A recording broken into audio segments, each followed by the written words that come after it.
ان کے باپ کی ایک بڑی سی تصویر آویزاں تھی جس میں اس کی چوڑی سیاہ داڑھی، گنجا سر اور کچھوے کی کھپری جیسے نقوش والے چشمے کا فریم نمایاں تھا۔ اس کی ایک اور تصویر میز پر رکھی ہوئی تھی جس میں چھوٹا لڑکا اس کی گود میں تھا۔ ان کا باپ ان کے بچپن ہی میں فوت ہو چکا تھا اور ان کو بالکل یاد نہیں تھا، پھر بھی بڑے لڑکے کے حافظے میں ماضی بعید کی ایک سہ پہر کا دھندلا سا نقش ضرور موجود تھا، جس میں گاؤں میں کلیمنٹینا خالہ کے گھر کے پاس اس کا باپ اس کو ایک ہرے رنگ کی ہاتھ گاڑی میں بٹھائے ایک گھاس بھرا میدان پار کرا رہا تھا۔ بعد میں اس لڑکے کو اس ہاتھ گاڑی کے کچھ حصے جیسے دستہ اور ایک پہیا کلیمنٹینا خالہ کے گھر کی اٹاری میں نظر آئے تھے۔ جب نئی ہوگی تو یہ ہاتھ گاڑی یقیناً ایک شاندار چیز رہی ہوگی۔ اس لڑکے کو یہ بڑی اچھی لگتی تھی۔ اسے یاد تھا کہ اس کا باپ اسے ہاتھ گاڑی میں بٹھا کر گاڑی کو دھکیلتے وقت دوڑ رہا تھا، جس سے اس کی لمبی داڑھی زور زور سے ہل رہی تھی۔ ان لڑکوں کو اپنے باپ کے بارے میں کچھ بھی نہیں معلوم تھا، لیکن پھر بھی ایسا لگتا تھا کہ ان کے باپ میں ضرور کاموں کا حکم دینے اور ان سے منع کرنے کے لیے عقل بھی ہوگی اور طاقت بھی۔ جب نانا یا دیو میرا کو ماں پر غصہ آتا تو نانی کہتی کہ لوگوں کو اس لڑکی پر ترس کھانا چاہیے کیونکہ وہ بیچاری کتنی بدقسمت ہے۔ اگر ان لڑکوں کا باپ یوجینیو زندہ ہوتا تو ان کی ماں کسی اور ہی قسم کی عورت ہوتی۔ یہ اس کی سخت بدقسمتی ہے کہ وہ اتنی کم عمری میں اپنے شوہر سے محروم ہو گئی۔ کچھ دنوں تک ان لڑکوں کی دادی بھی زندہ تھی۔ وہ اس سے کبھی نہیں ملے تھے کیونکہ وہ فرانس میں رہتی تھی، مگر وہ ان کو خط لکھتی رہتی تھی اور کرسمس کے موقع پر تحفے بھی بھیجا کرتی تھی۔ بہت بوڑھی ہو جانے پر آخرکار اس کا انتقال ہو گیا۔ سپہر کی چائے کے وقت وہ سنگھاڑے یا تیل اور سرکہ لگا کر روٹی کھاتے تھے۔ اگر ان کا ہوم ورک جلدی ختم ہو جاتا تو پھر وہ کھیلنے کے لیے چھوٹے چوک میں جا سکتے تھے یا پھر ان پرانے حماموں کے کھنڈروں میں جو ہوائی حملے میں مسمار ہو گئے تھے۔ چھوٹے چوک میں بہت سارے کبوتروں کا بسیرا تھا جن کو کھلانے کے لیے وہ روٹی کے ٹکڑے ساتھ رکھ لیتے یا دیو میرا سے باسی چاول مانگ کر کاغذ کے تھیلے میں بھر کر لے جاتے۔ وہاں بہت سارے لڑکوں سے ان کی ملاقات ہوتی، جیسے محلے کے لڑکے، اپنے اسکول کے لڑکے یا کھیل کے کلب کے وہ لڑکے جو ان کو اتوار کو منعقد ہونے والے فٹ بال میچ میں بھی ملتے۔ اس میچ میں دون ویلیانی کالی جرسی پہنے آتا اور گیند کو پاؤں سے کک لگاتا تھا۔ کبھی کبھی وہ چھوٹے چوک میں فٹ بال یا سپاہی اور ڈاکو والا کھیل بھی کھیلتے تھے۔ بعض دفعہ ان کی نانی بالکنی میں آ کھڑی ہوتی اور انہیں پکار کر کہتی کہ خیال رکھو چوٹ نہ لگ جائے۔ اندھیرے چوک سے تیسری منزل کی اونچائی پر نمایاں اپنے گھر کی روشن کھڑکیاں دیکھ کر انہیں بہت اچھا لگتا، کیونکہ انہیں اطمینان محسوس ہوتا کہ وہ گھر واپس جا کر گرم چولہے پر آگ تاپ سکتے ہیں اور بحفاظت رات گزار سکتے ہیں۔ دیو میرا کے ساتھ نانی باورچی خانے میں بیٹھی چادریں رفو کرتی رہتی۔ نانا اپنی ٹوپی پہنے کھانے کے کمرے میں بیٹھا پائپ پیتا رہتا۔ نانی بڑی موٹی سی تھی اور سیاہ لباس پہنے رہتی تھی۔ اس کے سینے پر اوریستے چچا کا تمغہ ٹنگا رہتا تھا جو جنگ میں مارا گیا تھا۔ نانی پیزا اور دوسری چیزیں پکانے میں ماہر تھی۔ کبھی کبھی وہ ان لڑکوں کو اتنے بڑے ہونے کے باوجود بھی کھینچ کر اپنے گھٹنوں پر بٹھا لیتی تھی۔ وہ موٹی تھی اور اس کا سینہ بہت بڑا اور بہت گداز تھا۔ اس کی گردن کے نیچے سے اس کی گول لہرے دار حاشیے والی سفید اونی صدری نظر آتی تھی جسے اس نے خود ہی سیا تھا۔ وہ اپنے گھٹنے پر انہیں بٹھا کر ان سے اپنی پرانے زمانے کی زبان میں ملائم اور شفیق الفاظ کہتی تھی۔ پھر وہ اپنے جوڑے سے بالوں کی لمبی سی آہنی پن نکال کر ان کے کان کا میل نکالنے لگتی، جس پر وہ چیخ پڑتے اور اسے دور بھاگنے کی کوشش کرتے۔ یہ شورغل سن کر نانا اپنے پائپ سمیت دروازے پر آ جاتا۔ نانا ہائی اسکول میں یونانی اور لاطینی گرامر پڑھایا کرتا تھا، لیکن اب وہ پینشن پا رہا تھا اور یونانی گرامر پر ایک کتاب لکھنے میں مصروف تھا۔ اس کے پرانے شاگرد کبھی کبھار اس سے ملنے آ جاتے۔ ایسے موقع پر دیو میرا قہوہ بناتی۔ غسل خانے میں کاپیوں کے کچھ اوراق رکھے ہوئے تھے جن میں یونانی اور لاطینی کے ہوم ورک کی مشقیں درج تھیں۔ بعض صفحے بالکل نہیں پڑھے گئے تھے اور بعض پر لال اور نیلے رنگوں سے اصلاح کی گئی تھی۔ نانا کی چھوٹی سی سفید داڑھی تھی جو صرف اس کی ٹھوڑی تک محدود تھی۔ ان لڑکوں کے لیے نانا کی موجودگی میں ہنگامہ مچانا منع تھا کیونکہ برسوں کی محنت سے اس کے اعصاب کمزور ہو گئے تھے۔ چیزوں کے دام چڑھتے رہنے سے بھی وہ پریشان رہتا تھا۔ نانی سے صبح کو نانا کا تھوڑا سا جھگڑا ہوتا تھا کیونکہ نانا کو یقین نہیں آتا تھا کہ ان سب کو اتنی زیادہ رقم کی ضرورت ہوتی ہے۔ وہ کہتا کہ کہیں ایسا تو نہیں کہ دیو میرا نے تھوڑی بہت شکر داب لی ہو یا چھپ کر کافی بنا لی ہو۔ یہ سن کر دیو میرا دوڑتی ہوئی آتی اور چلا کر کہتی کہ کافی تو بنی تھی آپ کے شاگردوں کے لیے جن کا ہمیشہ تانتا بندھا رہتا ہے، مگر اس قسم کے جھگڑے بے ضرر تھے اور فوراً ہی سلجھ جاتے تھے اور ان سے لڑکوں کو کوئی پریشانی نہیں ہوتی تھی۔ البتہ ان کے گھبرانے کی بات جب ہوتی تھی جب نانا اور ماں میں لڑائی چھڑ جاتی تھی۔ یہ بعض دفعہ اس وقت ہوتا تھا جب ان کی ماں بہت دیر سے گھر لوٹتی، شب خوابی کے لباس پر اوور کوٹ لٹکائے نانا اپنے کمرے سے باہر نکل آتا اور پھر نانا اور ماں میں خوب ڈانٹ ڈپٹ چلتی۔ نانا چلاتا، مجھے معلوم ہے تو کہاں تھی، مجھے معلوم ہے تو کہاں رہی، مجھے معلوم ہے تو کیا بن گئی ہے۔ ماں کہتی، تو پھر کیا ہوا، مجھے کوئی پرواہ نہیں ہے، اور پھر کہتی، اب دیکھیے آپ نے میرے بچوں کو جگا دیا۔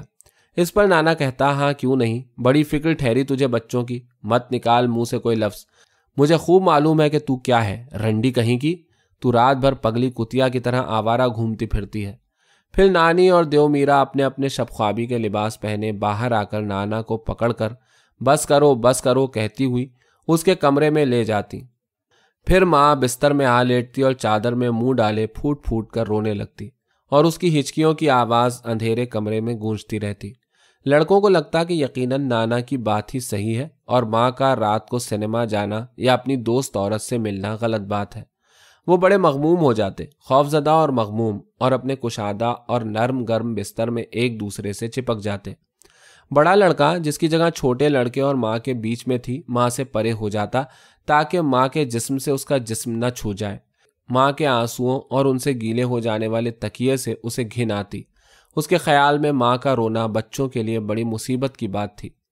دونوں لڑکے ماں اور نانا کے جھگڑوں کے بارے میں کبھی بات نہیں کرتے تھے اور بڑی احتیاط برتتے تھے کہ ان جھگڑوں کا موضوع نہ اٹھ کھڑا ہو، لیکن دونوں بھائیوں کو ایک دوسرے سے بڑی محبت تھی اور ماں کے رونے کے دوران وہ ساتھ لپٹے رہتے، مگر صبح کو اٹھ جانے کے بعد انہیں رات کے وقت کا باہم لپٹنا یاد آنے پر بڑی خفت محسوس ہوتی، جیسے وہ ڈرپوک ہوں اور یہ انہوں نے ایک دوسرے کو خوف سے بچانے کے لیے کیا ہو۔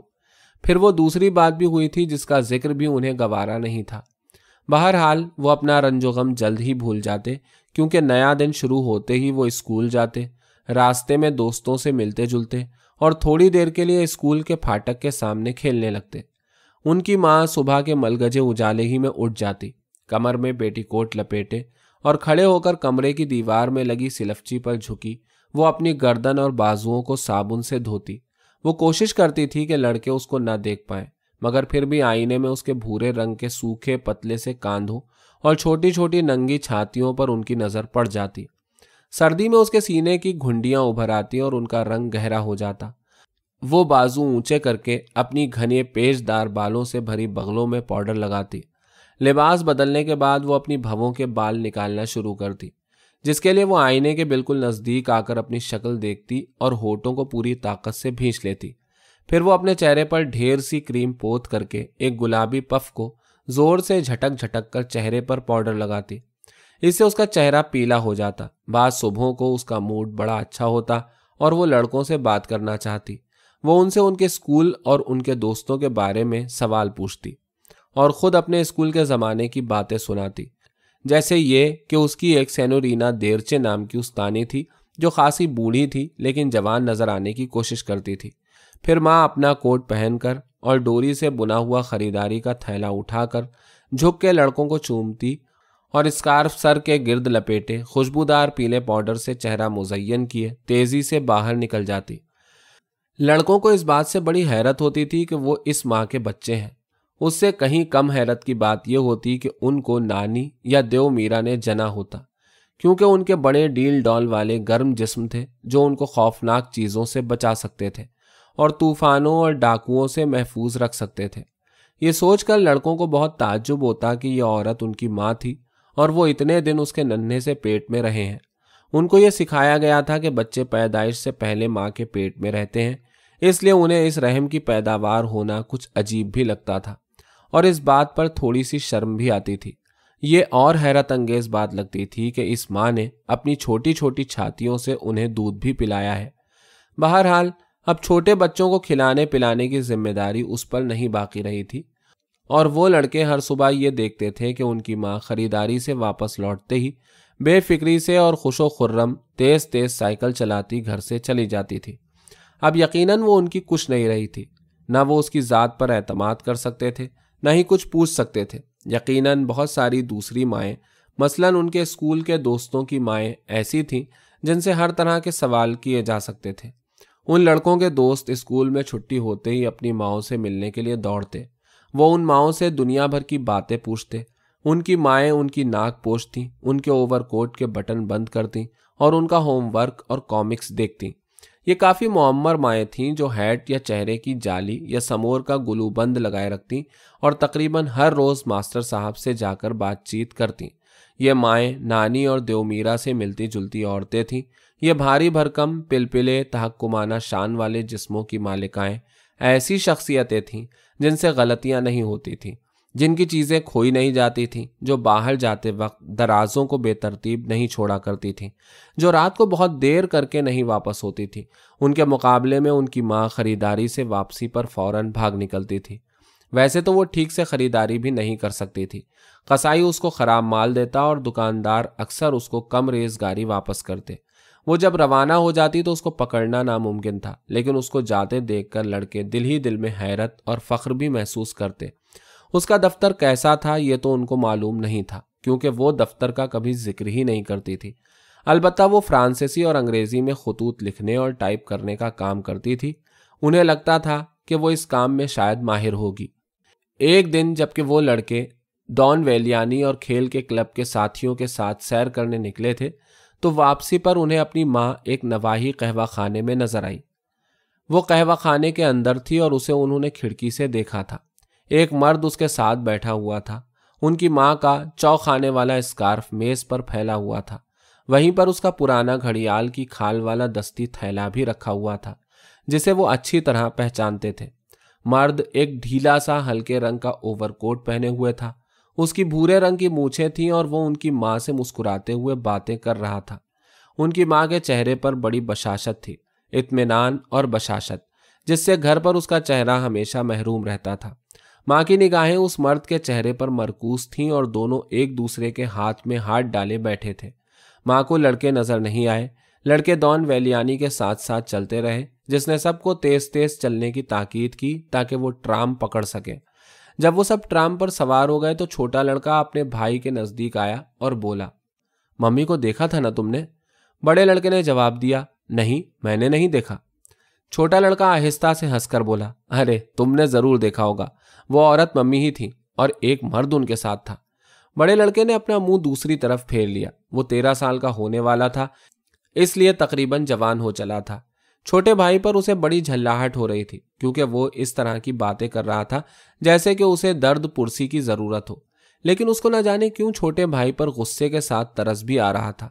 ساتھ ہی وہ خود بھی ایک کرب میں تھا۔ جو کچھ اس نے دیکھا تھا اس کے بارے میں سوچنا بھی نہیں چاہتا تھا، بلکہ اس کی تمنا تھی کہ کسی طرح ایسا ہو جاتا کہ جیسے اس نے کچھ دیکھا ہی نہ ہو۔ ان لڑکوں نے نانی کو کچھ نہیں بتایا۔ دوسرے دن جب ان کی ماں لباس بدل رہی تھی، چھوٹا لڑکا بولا، ہم لوگ کل جب ڈان ویلیانی کے ساتھ گھومنے گئے تھے تو آپ ہمیں ایک آدمی کے ساتھ نظر آئی تھی۔ ماں ایک دم سے ان کی طرف مڑی۔ اس کا چہرہ سخت اور تند ہو گیا اور اس کی بھووں کی کالی مچھلیاں چلبلا کر ایک دوسرے سے جڑ گئیں، اور وہ بولی، وہ میں نہیں ہو سکتی تھی، کیا بات کرتے ہو؟ تم کو معلوم ہی ہے کہ شام کو مجھے دیر تک دفتر میں رہنا پڑتا ہے، ظاہر ہے کہ تم کو کچھ دھوکا ہوا ہے۔ تو پھر بڑے لڑکے نے مزمحل لیکن پرسکون لہجے میں کہا، نہیں، وہ آپ نہیں تھی، آپ سے ملتی جلتی کوئی اور عورت ہوگی۔ دونوں لڑکے سمجھ گئے کہ ان کے لیے اس واقعے کو ذہن سے نکال دینا ہی بہتر ہے، اور دونوں نے اپنی گہری سانسوں کے جھونکوں سے اس کو اڑا دینے کی کوشش کی۔ وہ ہلکے رنگ کے اوور کوٹ والا آدمی ایک دفعہ ان کے گھر آیا، لیکن چونکہ موسم گرما شروع ہو چکا تھا اس لیے اس آدمی نے اوور کوٹ نہیں پہنا تھا، بلکہ اس نے نیلا چشمہ لگا رکھا تھا اور ایک سوتی سوٹ پہنے ہوئے تھا۔ لنچ کے دوران اس نے اپنا کوٹ اتارنے کی اجازت مانگی۔ نانا اور نانی اپنے کسی رشتہ دار سے ملنے میلان گئے ہوئے تھے اور دیو میرا اپنے گاؤں چلی گئی تھی، اس لیے گھر میں صرف ان کی ماں اور وہ لڑکے موجود تھے۔ اسی موقع پر وہ آدمی بھی آیا تھا۔ لنچ بڑے مزے کا تھا۔ ان کی ماں تقریباً سارا کھانا پکے پکائے گوشت کی ایک دکان سے خرید لائی تھی۔ مرغی کا گوشت اور آلو کے قتلے اسی دکان سے آئے تھے۔ پاستا ان کی ماں نے پکایا تھا، جو ویسے تو اچھا خاصا تھا، مگر اس کے اوپر کا شوربہ ذرا جل گیا تھا۔ کھانے کے ساتھ وائن بھی حاضر تھی۔ ماں بڑی پھرتیلی لگ رہی تھی، ساتھ ہی اس میں کچھ بے چینی بھی نظر آ رہی تھی۔ لگتا تھا کہ وہ بہت ساری باتیں بیک وقت کرنا چاہ رہی ہو۔ مرد کا نام میکس تھا۔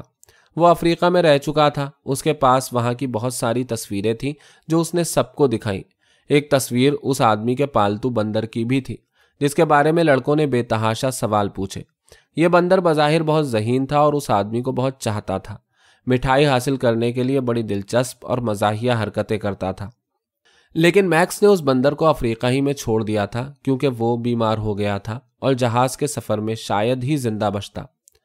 لڑکوں کی میکس سے خاصی نبھنے لگی۔ اس نے وعدہ کیا کہ کسی دن ان کو سنیما لے جائے گا۔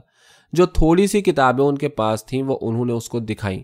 اس نے پوچھا کہ کیا انہوں نے ساتورنینو فائرندولا نام کی کتاب پڑھی ہے۔ یہ کتاب انہوں نے نہیں پڑھی تھی۔ اس نے کہا کہ وہ ان کو یہ کتاب لا دے گا، بلکہ روبنسن دیلے پراتیری بھی، جو ایک اور بڑے مزے کی کتاب ہے۔ لنچ کے بعد ان کی ماں نے ان کو میدان میں جا کر کھیلنے کو کہا۔ ان کی خواہش تھی کہ وہ میکس کے ساتھ ہی ٹھہریں اور اس کے لیے انہوں نے تھوڑی سی ضد بھی کی، لیکن ان کی ماں اور میکس دونوں نے یہی کہا کہ ان کو ضرور چلے جانا چاہیے۔ جب وہ شام کو واپس آئے تو میکس جا چکا تھا۔ ان کی ماں نے جلدی جلدی رات کا کھانا تیار کیا جو دودھ والی کافی اور آلو کے سلاد پر مشتمل تھا۔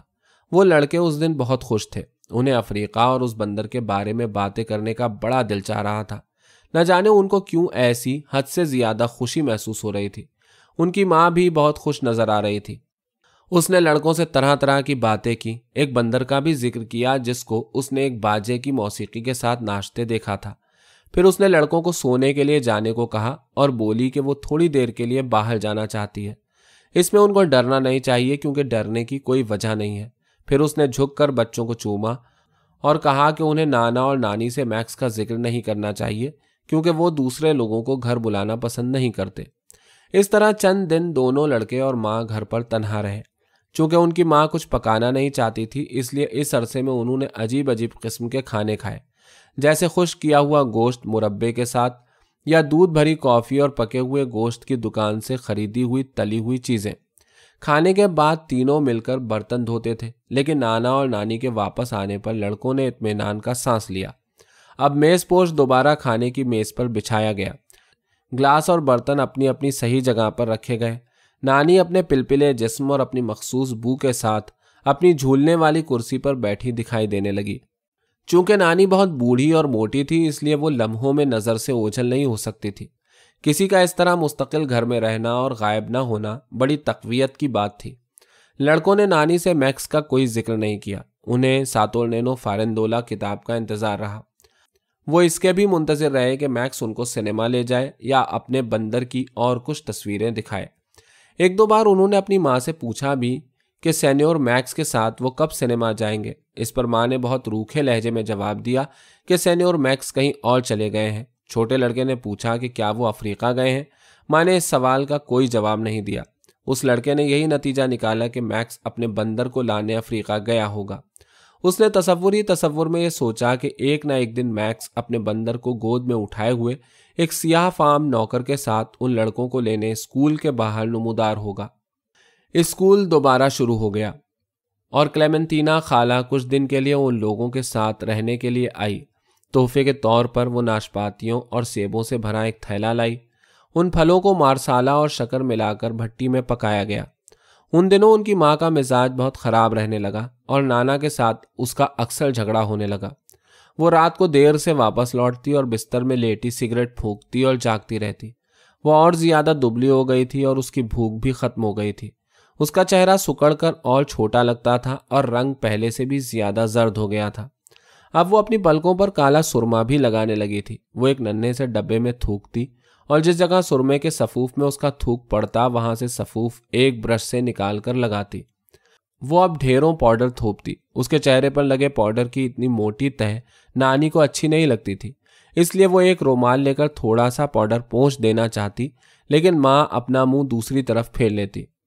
ماں نے بات چیت کرنی بھی بہت کم کر دی تھی اور جب وہ بڑی کوشش سے کچھ بولتی بھی تو اس کی آواز بہت دھیمی ہوتی۔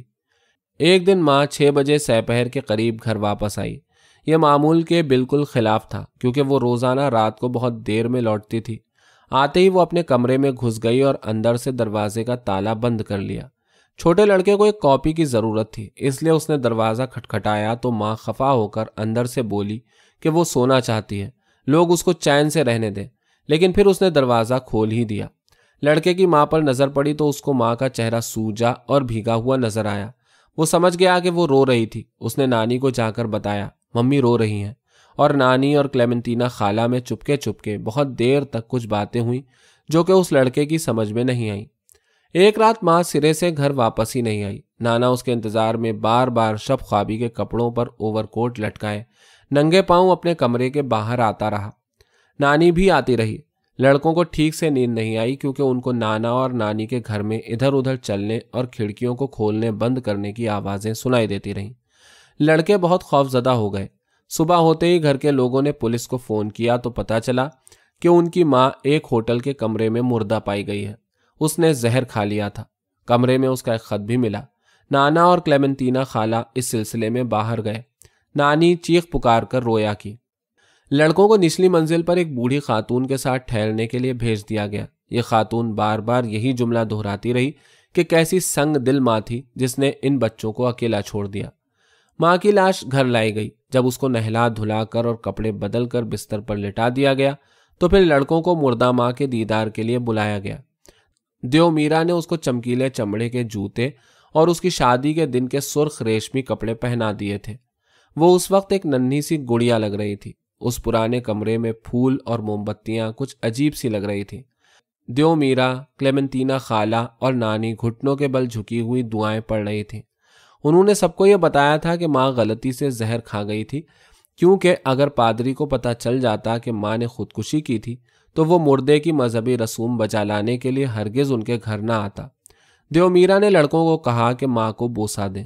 ان کو شرم تو بہت آئی لیکن آخرکار انہوں نے ماں کے دونوں ٹھنڈے گالوں پر یکے بعد دیگرے بوسہ دیا۔ پھر جنازہ نکلا۔ قبرستان جانے کے لیے پورا شہر پار کرنا پڑا جس میں بہت دیر لگی۔ جنازے میں ڈان ویلیانی بھی شامل تھا اور کھیل کے کلب کے بہت سارے دوسرے بچے بھی۔ قبرستان میں بڑی سردی تھی اور بہت تیز ہوا چل رہی تھی۔ جب وہ آخری رسومات ادا کر کے واپس لوٹے تو نانی کے آنسو نکل آئے، اور پھر جب دروازے کے قریب رکھی ہوئی ماں کی سائیکل پر نانی کی نظر پڑی تو وہ دہاڑے مار کر رونے لگی۔ ماں کی نئی رخصت کا سما اس کی ہمیشہ کی سائیکل سواری سے ملتا جلتا تھا، جس میں وہ بھاگتی ہوئی اپنی سائیکل پر چڑھتی۔ اس کا پابندیوں سے مبرہ جسم اور اڑتا اسکارف تیزی سے نظروں سے دور ہونے لگتے، پھر چند لمحوں میں ہی وہ بالکل اوجھل ہو جاتی۔ ڈان ویلیانی نے لڑکوں سے کہا کہ اب ان کی ماں جنت میں پہنچ گئی ہے۔ یا تو اس کو معلوم نہیں تھا کہ ان کی ماں نے خود اپنی جان لی ہے، یا اس کو معلوم تو تھا مگر وہ ویسے ہی یہ بات کہہ رہا تھا۔ بہرحال لڑکوں پر یہ قطعی طور پر واضح نہیں تھا کہ جنت ہے بھی یا نہیں، کیونکہ نانا کے خیال میں جنت جیسی کسی چیز کا وجود نہیں تھا اور نانی کے خیال میں ضرور تھا، اور ان کی ماں نے ان کو یہ بتایا تھا کہ ننھے فرشتوں اور خوبصورت موسیقی والی جس جنت کا ذکر کیا جاتا ہے اس کا وجود تو نہیں ہے، مگر مرنے کے بعد لوگ ایک ایسی جگہ پہنچ جاتے ہیں جہاں نہ وہ اچھے ہوتے ہیں نہ بیمار، اور جہاں ان کو کسی چیز کی خواہش نہیں ہوتی۔ البتہ انہیں اطمینان اور پورا سکون میسر رہتا ہے۔ کچھ دنوں کے لیے لڑکے کلیمنٹینا خالہ کے ساتھ گاؤں میں رہے۔ وہاں ہر شخص ان کے ساتھ بڑی شفقت سے پیش آیا۔ سب نے بچوں کو گلے لگایا اور بوسہ دیا، جس پر انہیں بڑی شرم آئی۔ انہوں نے پھر کبھی آپس میں اپنی ماں یا میکس کے بارے میں بات نہیں کی۔ خالہ کی اٹاری میں ان کو ساتورنینو فیرندولا مل گئی، جس کو انہوں نے بار بار پڑھا کیونکہ یہ کتاب ان کو بہت مزے کی لگی۔ بڑے لڑکے کو اکثر اپنی ماں کی یاد آیا کرتی تھی، خاص طور پر اس دن کا منظر جس میں وہ قہوہ خانے میں میکس کے ساتھ بیٹھی ہوئی تھی۔ اس کا ہاتھ میکس کے ہاتھ میں تھا اور اس کا چہرہ غیر معمولی طور پر بشاش اور مطمئن تھا۔ لڑکے کے ذہن میں یہ خیال بھی آیا تھا کہ ممکن ہے میکس کے افریقہ واپس چلے جانے اور ہمیشہ کے لیے بچھڑ جانے کے غم میں ماں نے زہر کھا لیا ہو۔ لڑکے کلیمنٹینا خالہ کے کتے بابی کے ساتھ خوب کھیلے۔ وہیں انہوں نے درخت پر چڑھنا بھی سیکھا جو ان کو پہلے نہیں آتا تھا۔ وہ دریا میں تیرنے بھی گئے۔ جب وہ شام کو کلیمنٹینا خالہ کے گھر واپس آتے تو پھر سب مل کر لفظی مہمیں حل کرتے۔ کلیمنٹینا خالہ کے گھر رہنے میں لڑکوں کو بڑا مزہ آیا۔ پھر جب وہ اپنی نانی کے گھر واپس لوٹے تو وہاں بھی خوش رہے۔ نانی اپنی کرسی میں بیٹھی جھولتی رہتی تھی اور اپنے بالوں کی پن سے ان کے کان صاف کرنا چاہتی تھی۔ اتوار کے اتوار وہ پھول خرید کر ساتھ لیے دیو میرا سمیت قبرستان جاتے۔ واپسی میں کسی بار میں رک کر گرم پنچ پیتے۔ قبرستان میں نانی ان کی ماں کی قبر پر دعائیں پڑھتی اور گریہ جاری کرتی، لیکن یہ ماننا لڑکوں کو مشکل لگتا تھا کہ اس قبر، اس پر لگی صلیبوں اور اس قبرستان کے تکلفات کا ان کی ماں سے کوئی تعلق ممکن تھا، خاص طور پر ایسی بھولی ماں سے جس کو قصائی غلط مال دے دیتا تھا، جو سائیکل پر اچھل کر چڑھتی اور منٹوں میں اوجھل ہو جاتی تھی، جو بے تحاشا سگریٹ پیتی تھی، جو ہمیشہ راستہ بھول جاتی تھی اور جو رات کو ہچکیاں لے لے کر روتی تھی۔ ماں کے نہ ہونے کی وجہ سے وہ بستر اب ان کو بہت بڑا لگتا تھا۔ اب دونوں کو ایک ہی تکیے پر گزارا کرنے کی ضرورت بھی نہیں تھی، بلکہ اب ہر ایک کو علیحدہ علیحدہ تکیہ ملا ہوا تھا۔ وہ اپنی ماں کے بارے میں زیادہ نہیں سوچتے تھے، کیونکہ اس کے خیال سے انہیں ذہنی کرب بھی محسوس ہوتا اور شرم بھی آتی تھی۔ وہ دونوں اکیلے اکیلے بعض دفعہ یاد کرنے کی کوشش کرتے کہ ماں کیسی نظر آتی تھی، مگر اس کے چھوٹے چھوٹے گھنگریالے بالوں، اس کی پیشانی پر کی مچھلیوں اور اس کے لبوں کو اکٹھا کر کے اس کی شکل کا تصور کرنا لڑکوں کے لیے روز بروز مشکل ہوتا گیا۔ وہ ڈھیروں پیلا پاؤڈر لگاتی تھی، یہ انہیں اچھی طرح یاد رہا۔ رفتہ رفتہ ان کے تصور میں صرف ایک پیلا دھبا تو باقی رہا، لیکن اس کے گالوں اور چہرے کی باقی تفصیلات کا تصور ناممکن ہو گیا۔ بہر صورت اب ان کو یہ احساس بھی ہو چلا تھا کہ ان کو اپنی ماں سے کبھی بھی بہت زیادہ محبت نہیں رہی تھی، اور شاید ماں بھی ان سے زیادہ محبت نہیں کرتی تھی۔ اگر وہ واقعی ان سے محبت کرتی تو یوں زہر کھا کر ختم نہ ہو جاتی۔ انہوں نے خود اپنے کانوں سے دیو میرا اور قلی اور نچلی منزل کی خاتون کو زہر کھانے کے واقعے کے بارے میں باتیں کرتے سنا تھا، اس لیے یہ صحیح بات ہی ہوگی۔ اسی طرح بہت سال گزر گئے اور وہ لڑکے بڑے ہو گئے، اور اس عرصے میں اتنے سارے نئے واقعات پیش آئے کہ وہ چہرہ جس سے ان کو کبھی بھی زیادہ محبت نہیں تھی، ان کی یادداشت سے ہمیشہ ہمیشہ کے لیے محو ہو گیا۔